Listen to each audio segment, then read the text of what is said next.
My name is Anna and I'm so glad you're here. On this channel, I'll show you a variety of projects all using socks. In today's tutorial, you'll learn how to make the cutest koala mask so that you can relax and be adorable. So let's get started. You'll need the following supplies for this project.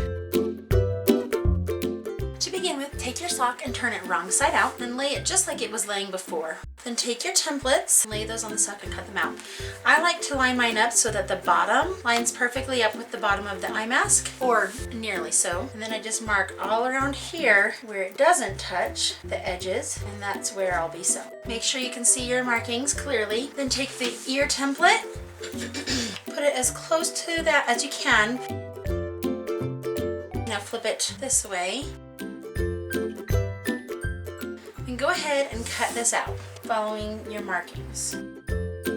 Toss all the leftover sock, you won't be needing that. Now leaving everything wrong side out, we're going to sew them, but first I'm going to show you how to insert the elastic on the koala. Cut a piece of elastic about 12 inches long, and remember this is inside out. You're going to put this elastic right in here. You want to make sure it's straight. You want to have about ½ inch sticking out on each side, and I just like to pin it right here so that I don't accidentally sew it in a seam. We don't want it to be twisted at all. And then we'll pin that elastic into place, as we also pin these edges into place just every couple of inches. And before you pin this other side of elastic, make sure that they are about the same height along this edge of the eye mask.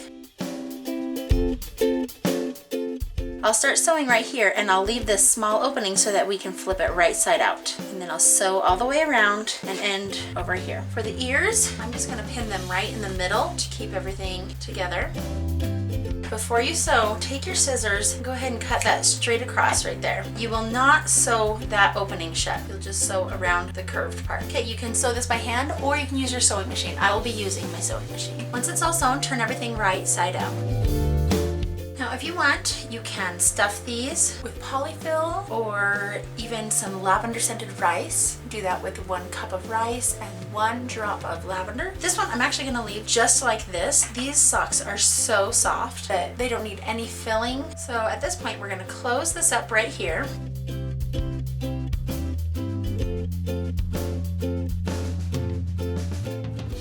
Now take the ears that you turned right side out and tuck in this raw edge and sew it closed. These socks are really forgiving because they're so fluffy that you really can't even see the thread. So you don't have to be an expert seamstress to have this turn out cute. That's why I love these projects, because I am not an expert seamstress, yet I can still make these. And then figure out where you want to place your ear. We want them to be probably just right above where that elastic comes out. You can go ahead and just attach that ear right into place. And then repeat the same thing on the other ear. Now plug in your hot glue gun while you are cutting out your facial features for your koala. Then you can go ahead and glue everything on. Now for the ears, one quick thing, you can use the template that we provided, or you can cut out a little tuft of faux fur to give that very typical koala look where they have all that fur kind of shooting out of their ears. That's so cute. And so I'll show you how to do that real quick. You always cut it from the back side, just through that holding fabric right there, and cut 1 for each side. So that's how I'll be doing my ears, but again, you can always use this felt cutout if you don't have fur. If you filled your koala with rice, you can throw it in the freezer for about 10 to 15 minutes or put it in the microwave, but only for about 10-second intervals. And if you decided to just leave it as is without the rice, go ahead and just relax and know that you look adorable. If you'd like to see more videos like this, check out the option over here. See you next time.